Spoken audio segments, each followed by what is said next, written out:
This NFL Week 5 Player Props edition of the Propcast on the Sports Gambling Podcast Network is brought to you by Game Time. Snag the tickets without the stress. Use promo code SGPN on your first purchase to save $20. Download the Game Time app and use promo code SGPN. We're also brought to you by Underdog Fantasy. Underdog has just added Pick'em Scorchers where you can win up to 100 times your money. That's right, turn $5 into $500 in one game. Plus, every Sunday, they're giving away $100,000. Use promo code SGPN at Underdog Fantasy for a 100% deposit bonus of up to $100. Finally, we're brought to you by Hall of Fame Bets, the sports betting research platforms for parlays, player props, and game lines. Download the Hall of Fame Bets app or visit hofbets.com and use promo code SGPN to get 50% off your first month and start making smarter bets today. Welcome, everyone, to the Propcast, part of the Sports Gambling Podcast Network.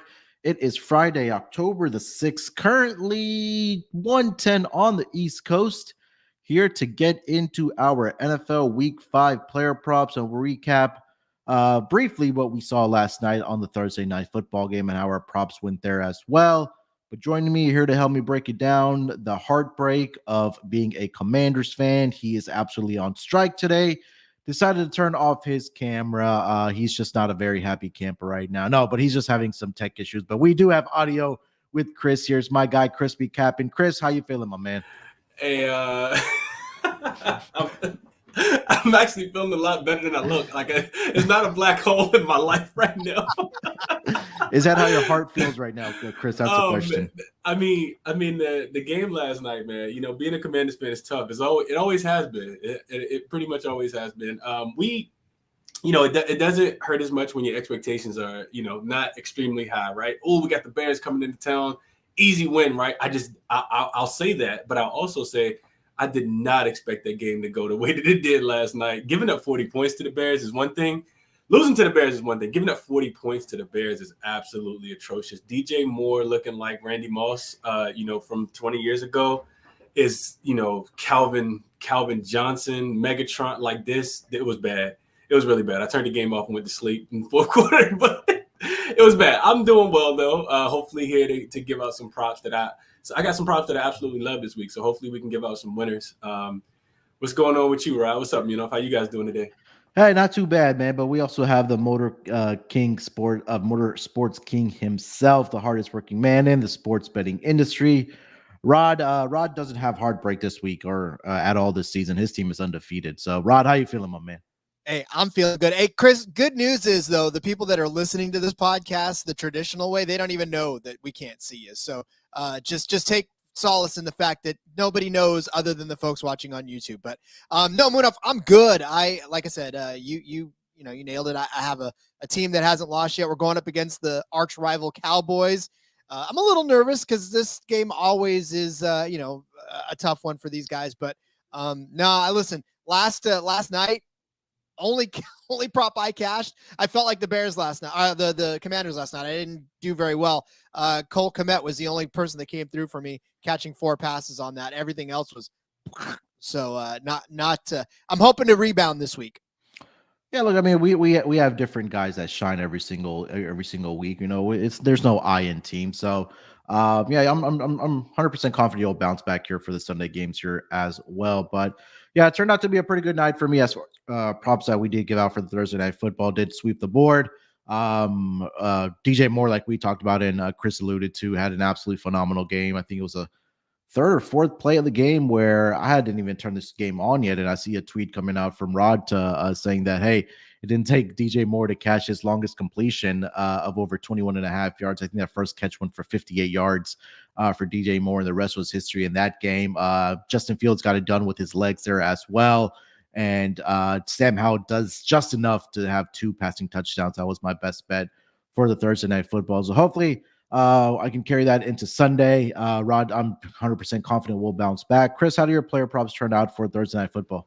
1-2 yesterday, man. We had a Justin Fields non-interception game, first of the season, of course, when I decided to bet that.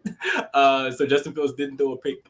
And Cole Kmet, he wasn't the star of the night, but he did go over his 43 and a half receiving yards. Big 6-6 target. I told people when I gave this one out, I was a little hesitant just because their Commander secondary is so bad, but they have been defending the tight end pretty well. Yeah. He got this in the first half. I think he had 40, finished around 43, 44 receiving yards, and cashed it in the first half. Didn't really do anything in the second half at all. So he barely went over. And then Khalil Herbert. I really like Khalil Herbert. I thought that the Commanders, rush defense would absolutely get torched, and they did through the air, if the Bears were walking, if they were running, if they were catching, if they were doing anything, they had success last night. So Khalil Herbert was the bright spot for me yesterday, going over those 44.5 rush yards. Yeah, I mean, I think we talked about this on the Thursday night football pod. I think we did talk about it here as well, is that even last season, Chicago had a lot of success on the ground against its Commanders' rush defense. And last night, that also came to fruition again in back-to-back seasons. 32 carries as a team. The rushing attack, 178 yards on the ground, 5.6 yards per carry for the rushing attack of the Chicago Bears. So, I mean, it's one game. It's Thursday night football. And I think Washington was in a tough spot as well. I mean, coming off of the overtime game against the Eagles in a division game. And that Chicago Bears, despite coughing up the lead against the Denver Broncos the week prior, that, the offense was starting to look good. And, fortunately, if you are a Bears fan, you got your first victory of the season, and Justin Fields has looked really good, at least in the first half of the last two games for the Bears. So we'll put that one behind us. We'll get into NFL Week 5 here with a lot of intriguing matchups here. So, gentlemen, let's just dive right into it. Rod, why don't you lead us off, my friend? Player prop number 1 for NFL Week 5 for the Sunday games. All right. Well, I am going to start with Matthew Stafford. I see his passing attempts at 37.5. I'm going to take the over on this one. The best price I found on this one was minus 114 over on FanDuel. This is at minus 130 and other places, which means lots of people are on this one as well, but for good reason. I mean, if Cooper Kupp comes back, I can just rest my case at this point right now. I could just basically say that all 40 passes are going to go to Cooper Kupp because he has missed him, and that is where this will end up being. But of course, he's also got the young rookie as well that's lighting it up, Nakua still. So, I mean, to that effect, he has done this. He has gone over this mark in 3 of his 4 games. And the one that he did not go over was against Cincinnati, where he attempted 33 passes. So one thing the Rams have been doing is throwing the ball. And it's not as if they don't have a decent enough a rushing attack, with Kyron Williams now, but Matthew Stafford throws the ball 41.5 times per game. He's been putting the ball. That's the most in the league. So 41.5 pass attempts per game for Matthew Stafford. You look back at what the Eagles have done, and they haven't really necessarily allowed very many completions, but boy, teams have been throwing the ball against them as well. 54 times Mac Jones put the ball in the air against this Eagles team. The Vikings, Kirk Cousins, 44. The only quarterback that hasn't done it is Baker Mayfield, but is he still playing quarterback? Oh, yeah, his team's winning. Never mind. And then, of course, Sam Howell, 41 times for the Commanders.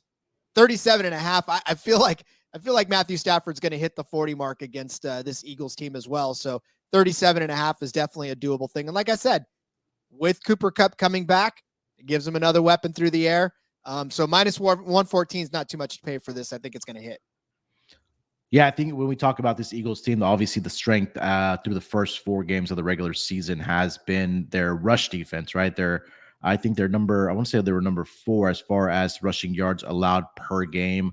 But on the flip side, that the pass defense has not been very good this season, and they've dealt with a lot of injuries in the secondary. And I think that teams, or at least quarterbacks, have been able to take advantage of that. At least Philadelphia Eagles on the season allowing close to 261 yards through the air. That's about the 6th most this season. Take a look at opponent yards per completion. They're also allowing, let's see here, they're right around league average. I think the one thing that we do need to take into account is opponent pass attempts per game. Philadelphia is currently at allowing the 4th most at 41 per game. And I was on Matthew Stafford last week, fortunately for me, because it went into overtime, that he was able to get over his passing yards. But he's gone over this mark in 3 out of the 4 games this season. 40 last week against the Colts. He had 55 against the San Francisco 49ers. and then 38 against the Seattle Seahawks in week 1. The only week he did fall short was against the Cincinnati Bengals. I believe that was a Monday Night Football game where he ended up with 33 pass attempts in that game. But yeah, I think that if the Rams are going to have success in this game, all indications right now are Cooper Kupp should be back for this game, and I think that he's on track to play. Not sure if he's going to be on a snap count, but like you mentioned, Rod, that they still have other weapons that they're able to have success this season, despite having a 2-2 record with Puka Nacua, Kyron Williams coming out of the backfield for them, Tutu Atwell. So they've been able to, I guess, hold the ship before they get Cooper Kupp back in week 5 against the Eagles here. Chris, thoughts on Stafford's pass attempts here? Yeah, I like it. I like it a lot, right? It just correlates with, you gave out the numbers, if I was going to rattle off some of those as well. You look at, for me, the big one is just opponent pass play percentage is 69.72%. Teams understand that they can't run the ball against the Eagles. You don't really want to try too much. Yeah. 31st in that percentage, damn near 70% of the time. And who do they have to run the ball anyway? Like that's the other thing, right? Like it's a reason why Stafford's, gunslinger and slinging that thing all around the field. It's just because he has to. So I would take this number, and if you like this one, I would definitely get it in now, because I think this number just increases as we get closer to Sunday.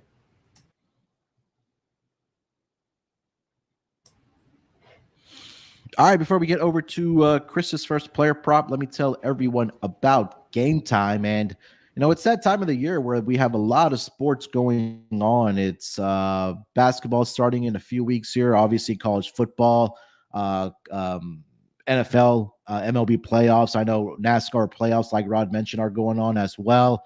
And hockey season, I think, starts next week as well. So it's that time. You want to get out to those sporting events and let Game Time take the stress away from having to have a stressful experience. Game Time app is just so easy to use. And buying tickets, like I mentioned to your favorite events, didn't have to be stressful. Not only sports, but they also have tickets for music events, comedy, and theater near you. With killer deals on last-minute tickets, their best prices are guaranteed. You can stop stressing over the tickets and start getting hyped for the fun that you're going to have. With some great things about their app, like I mentioned, the flash deals and last-minute tickets, they're also easy to find and buy tickets for every kind of event in your area.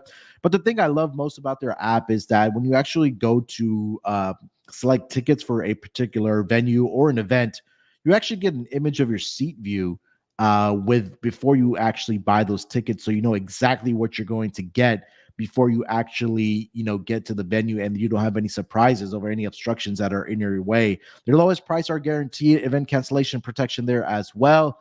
Get exclusive flash deals on tickets for football, basketball, baseball, concerts, comedy, theater, and much more. The Game Time guarantee means you always get the best price. And if you find tickets in the same section and row for less, Game Time will credit you 110% of the difference. That's how confident they are in your price. So like I mentioned, get images of your seat before you buy, so you know exactly what to expect when you arrive. And buy tickets in a matter of seconds, 2 taps, and you're all set to go. Tickets are sent directly to your phone, so you never have to dig through your email or wait for them in the mailbox. So download the Game Time app, create an account, and use promo code SGPN for $20 off your first purchase. Terms apply. Again, create an account and redeem code SGPN for $20 off your first purchase. Download Game Time app today. Last-minute tickets, lowest price guaranteed. We're also brought to you by Hall of Fame Bets. Win bigger by betting smarter this NFL season with Hall of Fame Bets, a sports betting analytics platform for parlays, player props, and game lines. Research every NFL, NBA, MLB, and soccer bet with historical stats and data. Enter any parlay idea into Hall of Fame Bets revolutionary parlay optimizer tools to get hit rates broken down by leg, as well as an expected probability for the entire parlay. And sort all players by hit rate for any team to learn which players are hot and which picks have value. Stop betting in the dark and join over 30,000 users researching with Hall of Fame Bets to create a more intelligent, data-driven parlay. Download the Hall of Fame Bets app or visit hofbets.com and use promo code SGPN to get 50% off your first month. Start researching, start winning with Hall of Fame Bets. All right, Chris, take us over to your first player problem, man. What do you got? All right, so I'll start with a quarterback as well. Let's go. Where do I want to go first? I got a lot I like. Let's go Bryce Young. I like Bryce Young this week. Specifically, not his yards, but because we know he's a rookie, he's might struggle in that department. But his pass attempts, I really, really like. So number is 31.5. Best place you can find that. This one's a tad bit juiced, minus 120 over on BetMGM. But There are 32.5s out there as well. If you really love it, take the 32.5 and pay less juice. But I do anticipate this one to move as well, kind of like what Rob was saying, probably 33.5 as we get close to the game time. And it kind of correlates with the Detroit's run-stopping defense, right? So they'll get Detroit this week, and I've been cashing on teams and players that's been playing against Detroit. So 32, 33, 38 pass attempts so far against this Detroit defense. They only for Bryce Young specifically. So he's cleared this number in all 3 games. He only has 2 interceptions. Expected to be playing from behind. They are 10-point dogs, I want to say, in this game as well. Detroit is currently forcing teams to pass the ball at the 6th highest rate, 38.5 times per game. And at home, that number actually jumps to 39.5 times per game as well, because we know Golf typically plays better. That offense is a little more potent at home as well. So do expect them to be playing from behind and having to pass the ball. You go back and just look throughout the weeks. Week 1, Mahomes had 39 attempts, and he was actually at home. Gino in week 2, 41 attempts. Week 3, we cashed on this one. Desmond Ridder, 38 pass attempts, and we know that if Atlanta can have him at 19 pass attempts, they'd love to have him there. And then last week, Jordan Love, 36 times. So I really like Bryce Young to go over this 31.5. Like I said, it's a number that he's cashed every single time. And it's also a number that this defense is kind of forcing teams to kind of pass into. So give me Bryce Young over the 31.5 pass attempts, minus 120. Like I said, the best number I found right now. Yeah, I mean, you nailed it. I think that, number one, that Bryce Young has gone over this number in all 3 games that he's played in this season. I know he missed the game against the Seahawks due to the injury, but he came back last week against the Minnesota Vikings, had 32 pass attempts, 33 and 38. And I mean, you laid out the numbers there when you go up against the Detroit Lions, especially a team at home that typically it turns into shootouts at Ford Field in Detroit. And I know it wasn't that case when they played Atlanta, but like, Chris mentioned that even Desmond Ridder went over his passing attempts in that game against the Lions. So again, I love the stats you pointed out about how the Lions force, the opposition to having to throw the football. And again, going up a game script here where they are a 10-point favorite against the Panthers in this game, I think that, that's only going to have to make the Carolina Panthers throw the football, led by Bryce Young here. Thoughts on this player prop here, Rod? Yeah, I mean, again, we got these rookies and they've got to be throwing the ball a lot. And like Chris said, this is probably going to climb. So jumping on it now is is a good idea. But I mean, we've seen a lot too this season where there's a lot of passes being thrown, and especially by these rookie quarterbacks, Stroud and Richardson and Young. All these guys are being kind of forced to throw the ball because not only are their running attacks not necessarily all that effective, but I mean, this is a passing league that we're seeing now. So any pass attempts now, you almost have to take the over until the books start to adjust accordingly. Yeah, I love it. All right, for my first player prop, I'm going to go over to that matchup between the Minnesota Vikings and the Kansas City Chiefs this week. I think the game that has the highest total on the board. I think it's currently at 52.5, if I'm not mistaken. But I'm looking at Mr. Kirk Cousins here in this. And again, I think the theme this week for us has been the pass attempts, at least for our quarterbacks this week. And I'm going to go with Kirk Cousins over on his pass attempts. And that number is currently sitting at 39.5. I know it's a big number here, but, like Chris mentioned, that if you take a look at NFL team passing play percentages, Minnesota is number 1 at 69.58%. At home alone, they're close to 71% in those games. And when you go up against, I know it's a different offense this season for the Kansas City Chiefs, where they don't have, we're not used to them having an automatic 30 points per game.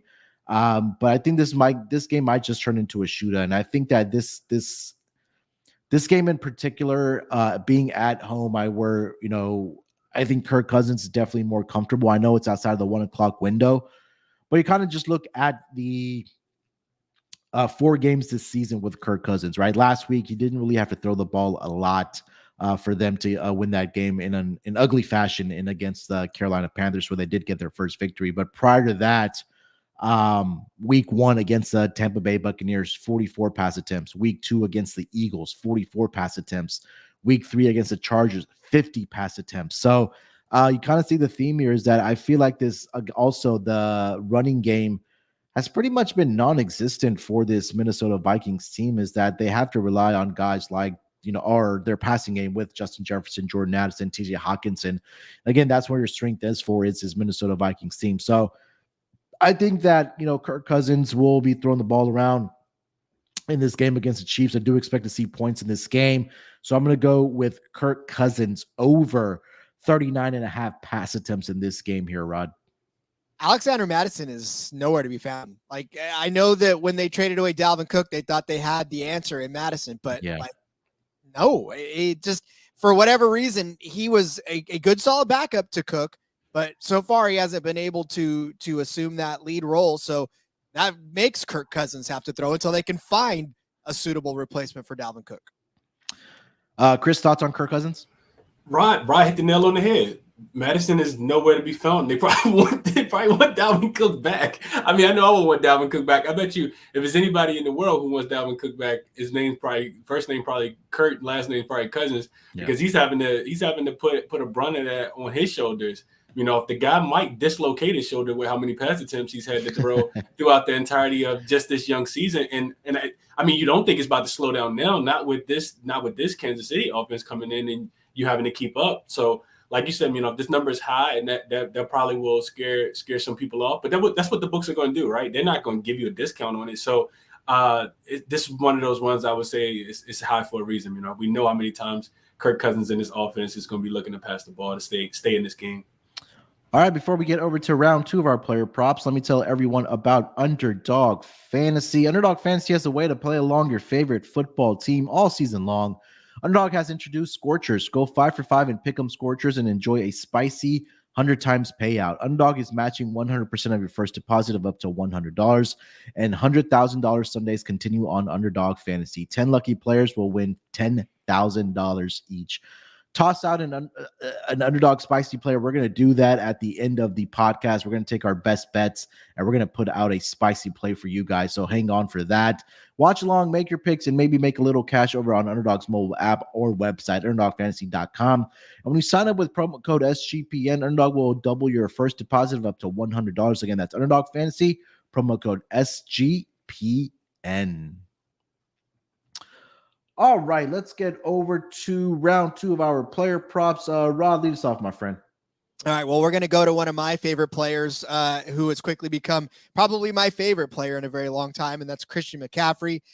His rushing yards right now are set at about 75.5. You can probably find a yard here or a yard there, but I'm actually going to take the alternate on this one. I'm going to take him up to 100 yards. That's at plus 245. That's the best price that I can find over on DK.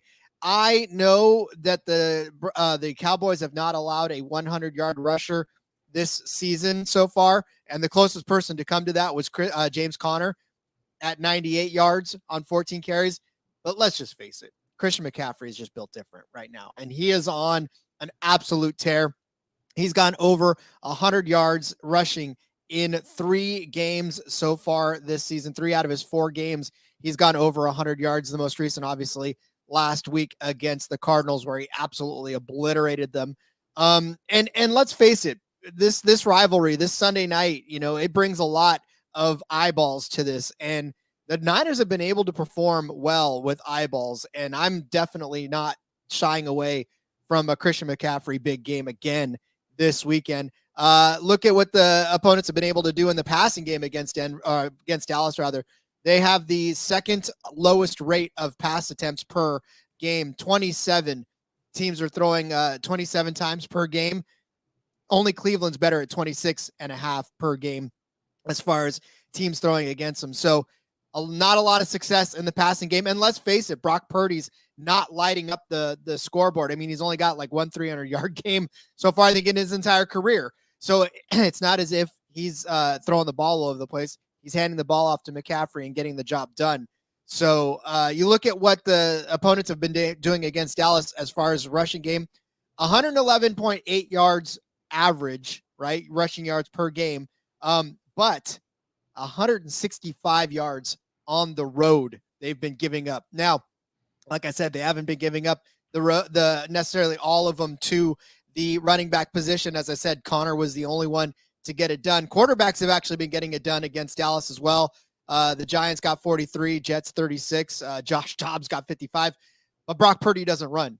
So that means all of those rushing yards are going to Christian McCaffrey. So they're giving up a lot of yards on the road. Christian McCaffrey is about to have a feast on Sunday Night Football. Give me his alternate. You can ladder this up as high as you're comfortable with, but I'm okay with just sticking at 100 at plus 245. Yeah, I mean, again, you talk about this Dallas Cowboys team that had a lot of hype coming into this season where with their defense, right? And I'm not taking anything away from it. I know obviously Mike Parsons has been really good for this team since he got drafted to this Dallas Cowboys team, but you take a look at just their pure numbers as far as, you know, their rushing yards, and they're slightly below league average. You're allowing close to 112 per game. I know last week, and I think last week was game script, right? Because you got behind against, or the Patriots got behind against the Dallas Cowboys, so that's going to skew your numbers a little bit. But I'm also not a believer in Ramondre Stevenson. But when you talk about Christian McCaffrey, I mean, we've talked about this for the first 4 weeks. I think that he should be in that conversation for MVP, let alone offensive player of the year, just because he's just been that good for this San Francisco 49ers team. And you take a look at his rushing numbers, 3 out of the 4 games, he's had over 100 rushing yards. Only game that he did fall short where they really didn't need him was against that Giants team on, I think it was on Thursday Night Football.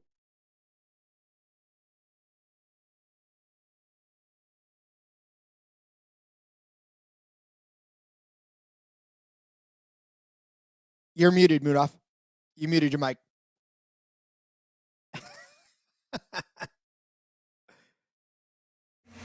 Can you hear me? Yeah, there you go. Although your Chris, thoughts on CMC? Yes, I love it. I absolutely love it. I think Rod laid out a couple good points, but you kind of hit on what I was going to hit on. You know, I think Rod kind of mentioned this being like a really big game, and you mentioned him potentially winning Offensive Player of the Year.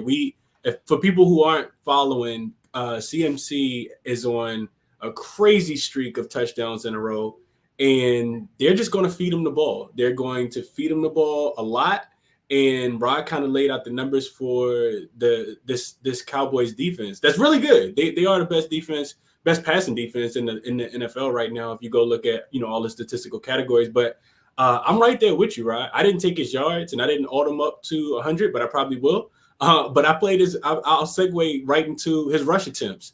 I thought this number was very conservative. 17.5 is what I found over on FanDuel's. A little bit of juice, minus 122, but you could play it at 18.5 if you want to on other books. And this was everything Rod kind of mentioned, but also Elijah Mitchell, he actually missed practice again yesterday. It's considered day-to-day. He didn't play last week, and I think we will expect to see lion's share of the carries to CMC yet again. Through 4 weeks, CMC has 20, 18, 20, and 22 carries. And that was with Elijah Mitchell playing in week 1 and week 3. When we look at San Francisco rush numbers, they're second in rush percentage in the league, 8th in rush yards per rush, and 5th in rush yard attempts at 30 per game. So no team is running the ball more, and no team is getting almost pounded as much as Dallas is either. So when you look at Dallas defense on versus the rush, opponents are averaging 4.6 yards per carry, which is actually the 6th most. And that 4.6 number is also the same number that the Commanders were giving up yesterday, which is why I like Khalil Herbert against that Commanders defense so much. And it was the only prop that actually cashed. So I think we'll do the same thing here. And opponents are running the ball 24 times per game, which is the 9th most against this Dallas defense too. I think this will be a big advantage for San Francisco that they have in this game, and it won't be a secret. San Francisco will be able to. I think they'll be able to run the ball to protect Purdy from this pass defense that is allowing the 2nd fewest passing yards on the season. So give me Christian McCaffrey. 17.5 rush attempts, but like I said, I'm cool with the 18.5 as well. I think it's a big CMC game, and it's a chance for him to kind of showcase his talents for some of those awards, and continue to keep that touchdown streak alive. Can you hear me now? Yes, sir. Okay. Yeah, you're good. Yeah. All right. I think my mic just got disconnected there. But yeah, I mean, you guys nailed it, right? I think the script here for the 49ers is going to have to be run heavy. I think maybe Elijah Mitchell even gets into the mix here, if they're going to go run heavy because, the pass. I mean, Brock Purdy, I feel like the people are still questioning him. Even though after all the success that he's had, I mean, taking over as a quarterback for the San Francisco 49ers, and even there were doubts about him, coming into the season with a UCL injury, that if he's going to be fully able to recover or not. So hopefully he's quiets those critics. But I mean, again, against CMC when healthy, the guy's just an animal. I mean, there's just no way to put it. The stats back it up. His play backs it up. The success that he's had on the field with the San Francisco 49ers team has backed it up. And just to kind of put it into perspective, I was listening to a podcast and they rattled off the numbers of CMC with the 49ers. So I'm trying to pull up those numbers here exactly. So in 15 games that he's played with the San Francisco 49ers, he's accumulated 1,205 rushing yards. That's an average of 5 yards per carry. He also has 12 rushing touchdowns, and he's also has 605 receiving yards to go along with 5 rushing touchdowns. So 17 total touchdowns, and he's on the cusp of getting 2,000 scrimmage yards in about 16 games for the San Francisco 49ers. So that just kind of tells you where CMC is at. Looks great for my future prop. I love it. Season long. Yes, sir.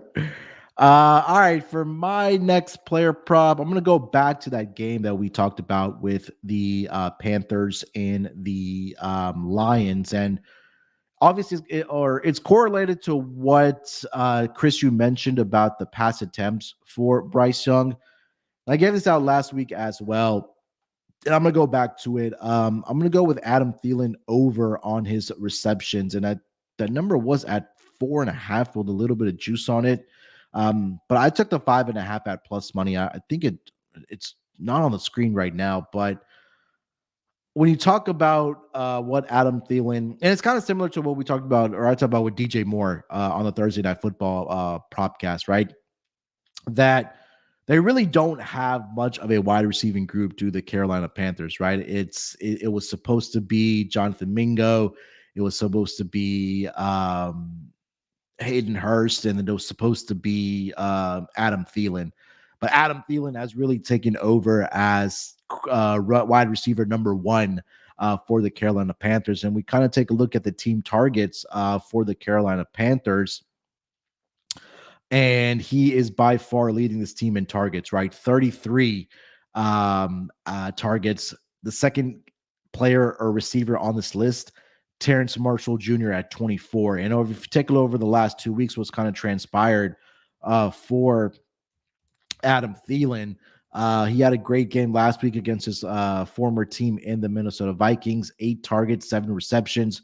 Go back to a week prior to that, 11 receptions, 14 targets for Adam Thielen. And then the week 2, 7 receptions, 9 targets, 54 yards. So I think that he's just going to continue being the number 1 guy for this team. And we know about the rumors that the Panthers are looking for a number 1 wide receiver. But before they get to that point, I think Adam Thielen is going to be that guy. So whether you get this at 4.5 or 5.5, I love Adam Thielen in this game. And again, going back to what we talked about game script wise, that if we do expect the Panthers to be trailing this game because the spread is 10, that they're going to have to throw the football to try to keep up in this game. So Adam Thielen is going to be that guy for this wide receiving group. I'll take the over 4.5. I'm even comfortable with 5.5 at plus money for Adam Thielen here, Chris.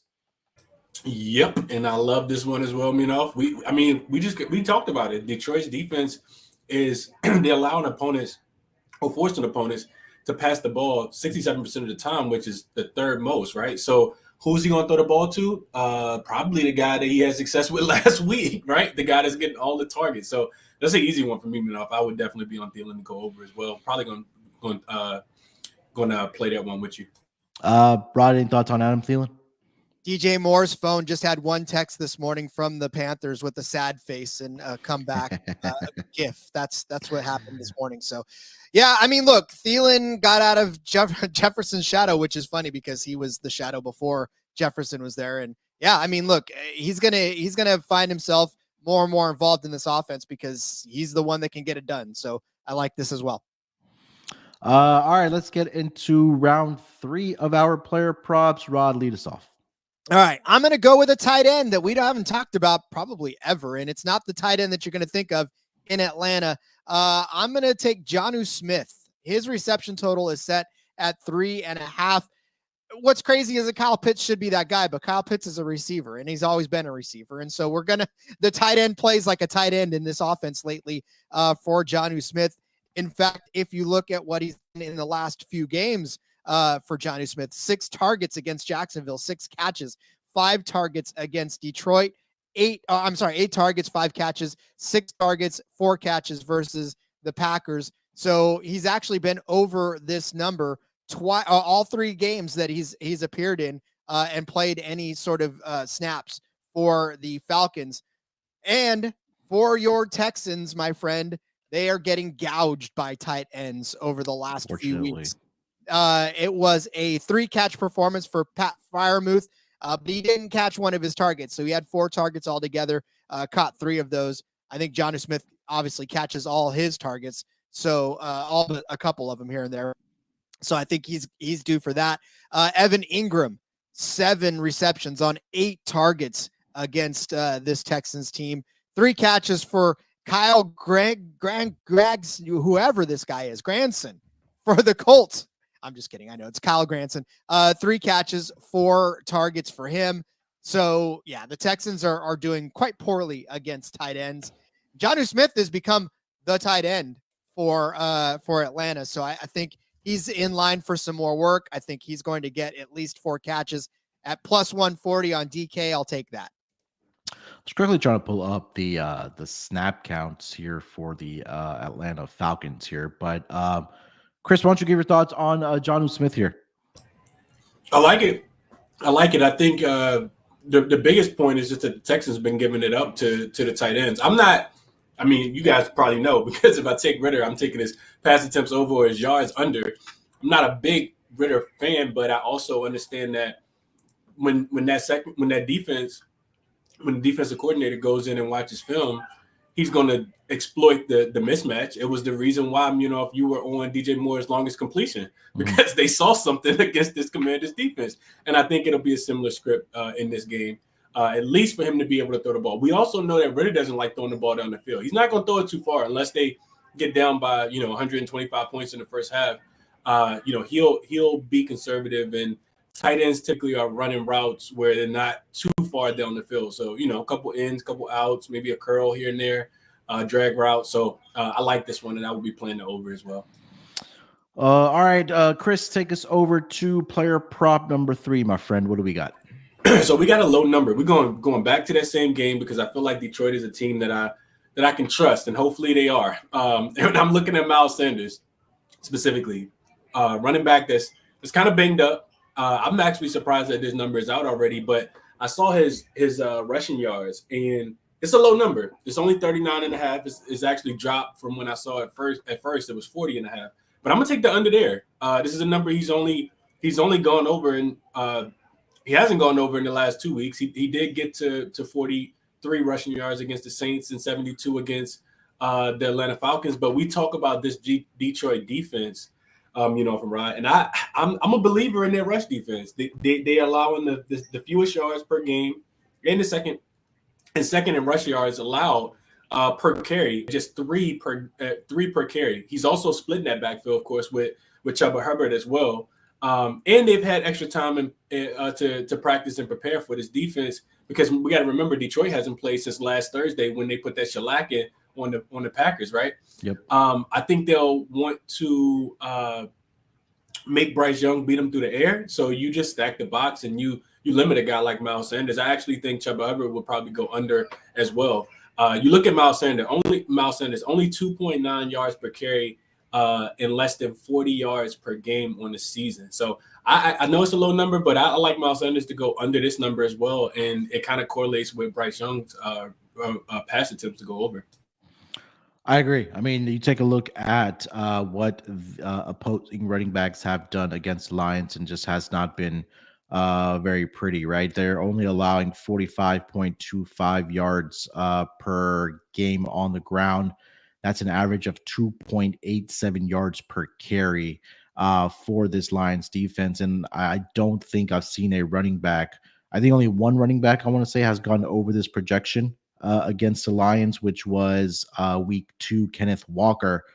And it took him 17 carries just to get 43 yards against that Lions rush defense. So, yeah, I mean, it's 100% correlated to what you mentioned there, Chris, that, if you don't like Miles Sanders in this game, it's going to have to be on the shoulders of Bryce Young. So 100% agree about that. And just one more point, Detroit is the number 1 team as far as the least, or the team that's allowing the least rushing yards per game, 60.8, followed by the Philadelphia Eagles and the San Francisco 49ers. To just put into context of what kind of company they are in when it comes to rush defense here, Rod. Poor Miles Sanders. You go from the highest of highs to the struggling rebuilding team. But yeah, I mean, if he's not getting it done, he's not getting it done. So I definitely, it's going to be rough going for him against this defense. And yeah, I like the under here as well. All right. For my third player prop here, I'm going to go over to that game between the New York Giants and the Miami Dolphins. And I'm going to take another wide receiver here for his longest reception. I'm going to go with Jalen Waddle, over 23.5 for his longest reception. And I know that is that nice toy when we talk about, down the field threat, and rightfully so, right? We've seen him do it all throughout his career, but I think Jalen Waddle is a guy that can really utilize his speed, and has been ever since he came out of Alabama for this Miami Dolphins offense. But I know he missed one game this season, which was week 3, but he did return last week against the Buffalo Bills. But he's had exactly 4 receptions in each of the 3 games that he has played. But more importantly, in the first 2 weeks of the regular season, he had long receptions of 35 and 32 against the opposition, which was against the Chargers and the New England Patriots. Didn't get it done last week against the Buffalo Bills, who only had a long reception of 17. But I think it's more, again, a fade of what the New York Giants have allowed to opposing wide receivers when it comes to longest receptions this season. So going back to week 1 against the they had the game against the Dallas Cowboys where they got shellacked 40-0. In that game, they gave up a long reception to CeeDee Lamb for 49 yards. Let's go to week 2 against the Arizona Cardinals, where they had to come from behind in that game. This was the only game where they didn't allow a long reception to the opposing wide receiver, but it fell short by half a yard. Trey McBride had a 23-yard long completion, Hollywood Brown 22, and Michael Wilson had a 21-yard long reception. So a couple of those wide receivers there fell short by a couple yards there. Let's go to the San Francisco 49ers on Thursday Night Football. They allowed a long reception to Deebo Samuel for 40 yards. They gave up one to George Kittle for 29 yards. And then Jawan Jennings also had one for 24 yards. And then last week, to put into context, against the Seattle Seahawks on Monday Night Football, they gave up a long reception to Noah Fant, of all people, 51 yards. So again, they've given it up, I think, with the speed that Jalen Waddle has, and we know of this Miami Dolphins offense. I'm not going to expand on it. I think this is going to be a big bounce-back game for them after what transpired last week against the Buffalo Bills. I think they'll be able to flex their muscles in this game against this New York Giants defense. So I'm taking Jalen Waddle, longest completion, over 23.5 yards here, Rod. I can't even argue with you on the longest receptions. It took you two pass attempts to hit it last time. So, and look, for Jalen Waddle, I mean, his first reception could be exactly like DJ Moore and be like almost 3 times that. So the potential for him to catch those long passes, you can't count that out any week. Chris, any thoughts on Jalen Waddle's longest reception? I think Brian said it again. Who's going to argue with you, Munaf? You cashed one yesterday before the game even started. So kind of hard to argue that one. Just looking at Waddle's numbers, he has 10 receptions of 10 yards or more already. He has 4 receptions of 20 yards or more already. And he has 2 receptions of 30 yards or more already. So big playability. We kind of already talked about it. he's definitely getting there, and it'll be ample opportunities, right? We're talking about a Giants team that can't seem to stay on the field just because they can't move the football. And I do expect Miami defense to bounce back after giving up 100 points last week before scoring 100 points the week before. So I do expect that defense to get off the field, and that'll give Waddle even more opportunities to go over this number. All right, before we get into best bets for NFL Week 5 player props, let's get into our touchdown score prop bets for this week. Rod, do you want to lead us off? So I had written this one down, and then I saw a tweet from our good friend Steffi Smalls literally as soon as I closed up my document that said David Montgomery is at what she found it at 350. I don't know where she found it at 350. So go look around. But I got David Montgomery 2 or more touchdowns on DK at plus 285. I'm going to read you off how many touchdowns the first 3 running backs got against the Panthers this season. We're going back to that Lions game again. I guess we didn't mean to vacation there, but here we are. Tyler Algier of the Falcons, 2 touchdowns against this Panthers team. Tony Jones of the Saints. Yes, that guy. 2 touchdowns against the Panthers. Kenneth Walker, 2 touchdowns against the Panthers. The only running back that didn't manage to get any touchdowns against them was Alexander Mattison. But we just talked about the fact that he has been non-existent. He did get 95 yards against them. But for David Montgomery, he got 3 touchdowns last week and has scored in every game that he's appeared in this season. I'm telling you right now, listen, for David Montgomery, they love him to death. He has been that guy that DeAndre Swift, was for them and ended up, going away, but they found it. And I know Jahmyr Gibbs is waiting in the wings, but David Montgomery has completely taken over this backfield, and he's gotten in the end zone every single week. He got in multiple times last week. The Panthers love nothing more than to allow running backs into their end zone. So I have a feeling that this is going to be another multi-score week for David Montgomery. And at plus 285, that's a fantastic price. I love it, man. Again, can't argue against that for sure. Chris, touchdown props this week. So let's go with the rookie. I'm kind of falling in love with this guy in Atlanta. Bijan. I like Bijan. It's plus 115 against your Texans. If I think, coming back home after the London game, being back in front of that home crowd. I mean, this guy just continues to, marvel. Like, we continue to marvel at his talents. He outperformed, I think, more than what we all expected last week in London against a pretty tough Jacksonville defense. And being back at home, I think just his talent. Like, I look around and I look at this offense and I'm like, wow, man, he is that shiny. Like, people probably seen the meme with the car, the really nice car. Maybe it's like a Lamborghini and it's parked outside of a trailer or something, right? And to me, it kind of feels like that. So I just think that offense should be. It doesn't take a mastermind. Excuse me. It doesn't take a mastermind, but the offensive coordinator should be trying to figure out how to put the ball in his hands a little bit more, and I think that they will. So at plus 115, I like Bijan to score, and then Pittsburgh, Baltimore, extremely low scoring game, but the odds on this one I think are pretty good. Mark Andrews to get into the end zone, just because I feel like he hasn't really been there this year, and divisional game.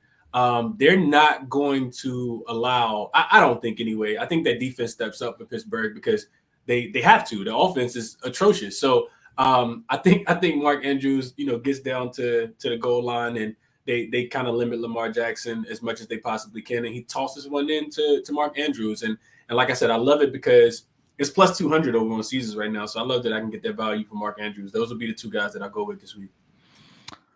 Yeah, can't argue against it. I do like Mark Andrews this week as well to find the end zone here. I have a couple chalky ones. James Conner, even money against the Cincinnati Bengals. We talk about rush defenses. The bottom of the barrel, it's the Cincinnati Bengals right down there with the Denver Broncos. Again, it just has not been very pretty. And again, James Conner has been doing really well for this Cardinals backfield, especially rushing the football. I know he only has 2 touchdowns on the season. Got one against the Cowboys, got one against the Giants, fell short against the Commanders, and then last week against a 49ers rush defense. Wasn't able to find the end zone, so can't blame him too much there going up against one of the best, if not the best, rush defense in the entire league. But I think it's a good opportunity for him against the Cincinnati Bengals rush defense, who has mildly struggled this season. I mean, you go through the stats, they're giving up the yardage, they're giving up the carries, and they're giving up the touchdowns as well. So I liked James Conner at even money to find the end zone. I'll go over to the game in the Chiefs and the Vikings. TJ Hawkinson at plus 160. I'll take that to the bank. Anytime I see him at plus money, I think this will be a good week or a big week for TJ Hawkinson going up against this Chiefs defense as well. Again, in a game that does have the highest total on the board, I do expect points to be scored in this game. So TJ Hawkinson plus 160, and we'll go with James Conner even money to find the end zone in those two games respectively. Gentlemen, let's wrap up this show with our best bets for NFL Week 5 for the Sunday games. Rod, lead us off with your best bet. All right, so I picked a new one because this is going to be fun. A little Josh Allen on Josh Allen violence. I'm taking Josh Allen to sack Josh Allen. Yeah, that's fun. The Jaguars are playing the Bills, and of course, there is a Josh Allen on either side of the ball. And for Josh Allen, his sack number is at 7 or 3/4 of a sack. So he basically just needs to get himself a sack. Whatever that number is, take it. It's not really that juiced anywhere else. So just take it there. He's tied right now with Khalil Mack and TJ Watt for the highest sack total in the league. All three of them have 6. He's logged 3 of them in the season opener against Anthony Richardson. So he got them 3 of them there. And listen, for Josh Allen, he actually has faced this Bills team once before, and he managed to sack Josh Allen as well in that one. But here's the thing about Josh Allen, the quarterback, right? He has been taken down behind the line of scrimmage at least twice in all but one game so far this season. And the Jets got to him 5 times in the game, first game of the season. So Josh Allen, at least a couple of sacks per game. And if I'm going to take Josh Allen to sack Josh Allen in this one, it's just a perfect storyline, right? I mean, how fun of an announcer is it to say, and Josh Allen brings down Josh Allen. So I like that one. So give me Josh Allen to sack Josh Allen at least once in this game. And I, like I said, wherever the number's at, just take it. All right. Chris, best bet. I like Rod's ones. Josh Allen to sack Josh Allen. That's a good one. Best bet for me, Christian McCaffrey. I think, like I said, I think it's primetime spot. The San Francisco 49ers are true to who they are. And to me, that means that they're going to run the football. We've seen them run the football all throughout the season. I don't think it stops now. They're not playing against a really good, even though they're playing against a really good defense, they're not playing against a really good run defense. And if I'm going to fade, the Cowboys, I want to do it when they're on the road. And I think Dak turning the ball over a couple times as well will just play into Christian McCaffrey being able to kind of run the ball just a tad bit more. So I think the best team in the NFL does what they do to be the best team in the NFL against another good team in the NFL. So give me Christian McCaffrey over his 17.5 rush attempts. I like this number up to probably 20.5. Love it, man. Love it. All right, for my best bet, I kind of tipped my hand there, but I'm going to go with James Conner over on his rushing yards for this game against the Cincinnati Bengals. And again, we talked about when we talked about our touchdown props is Cincinnati right now on the ground is allowing 157 yards. That's second most in the entire league, just right behind the Denver Broncos. Last 3 games, they've allowed 140.7 on the ground. And then their last game, they gave up 173 yards on the ground. It just has not been very pretty for the Cincinnati Bengals team, or their rush defense, I should say. And you take a look at James Conner, what he's been able to do through the first 4 weeks of this regular season. Again, I talked about it last week. He only, they were pretty much trailing in that game, so they had to get away from running the football, but he still had 11 attempts in that game for 52 rushing yards. That's 4.7 yards per carry. But the prior 3 weeks against the Dallas Cowboys, 14 carries, 98 rushing yards. Against the New York Giants, 23 carries, 106 yards. And then week 1 against the Commanders, 14 carries, 62 yards. He's averaging 5.1 yards per carry on the season thus far. And I think that he should have a field day against this Cincinnati Bengals rush defense. And like I mentioned, allowing the second most rushing yards. And if you take a look at their opponent yards per rush attempt, Cincinnati is allowing the third most at 5.1 yards per carry. So again, if Connor gets into the realm of 13 to 15 carries in this game, simple math, 5.1 is what the Cincinnati Bengals are allowing. James Conner carrying it at 5.1 exactly. The carry should be there for him in this game. I'm going to go James Conner over 60.5 rushing yards in this game as my best bet. Gentlemen, that is going to do it for this edition of the Propcast NFL Week 5 player props. Rod, anything else we want to mention, my friend, before we get out of here? No, sir. Just cannot wait for Sunday night. Like I said, my wife's a Dallas fan. I'm a Niners fan. So we're going to have a lot of fun beating each other up on the night. So, yeah, looking forward to this week. Looking forward to everything. Follow me on X at RJ Villagomez. Find all the work that I got going on there. And, we'll be back for Thursday night coming up next week. Rod, quick question. How comfortable is your couch? Well, it's a beautiful couch. I love it. I slept on it many a Dallas playoff game. I slept on it then. So I got a nice little comfy spot that I sit, and sleep. So it's all good. Just in case, the 49ers win and you're, kind of boasting, you might have to end up sleeping on the couch on Sunday night. So just want to make sure you're going to be comfortable, my man. Chris, anything else before we get out of here? Hey, you gotta love Munaf, right? The guy always looking out for you, man. Always kind of, forecasting things. I love it. Absolutely love it. But yeah, like Rod mentioned, this will be the first week that we actually have some teams on buys, but we still have some, some really good games, man. Like you gave out a couple things that you liked in the Kansas City, Minnesota game, San Francisco and Dallas we talked about as well. I just want to see how the Dolphins bounce back as well. Do we really panic about the Bengals if they can't beat this Arizona team? And we got the divisional matchups as well. Tennessee and Indianapolis, Baltimore and Pittsburgh is probably going to be one of the best 1:00 games. So I'm excited for all of those games as well. And we also got London football again as well. The Jacksonville Jaguars will again be in London taking on the Buffalo Bills. So that'll be interesting. Excited to kind of see it all unfold this week again.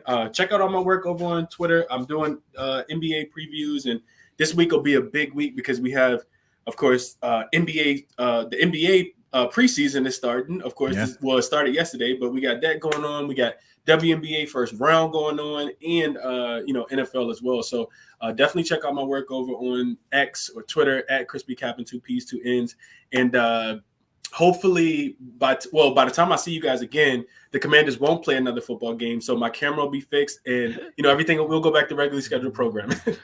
Yeah, let's hope so. But yeah, I mean, like Chris mentioned, a lot of sports going on all across the board, whether you're NASCAR fan, F1 fan, football fan, like basketball right on the corner along with college basketball as well. A lot of stuff happening. So again, make sure to bet responsibly and more importantly, have a good time watching these games. You can follow me on Twitter at SportsNerd824. We'll be back next Thursday night for the game between let's take a peek here. Who do we got? Oh, it's an AFC West matchup between the Denver Broncos and the Kansas City Chiefs. So we'll dice it up as we usually do with our player props in that game. Till then, good luck with your bets. Let's break these books off and let it ride.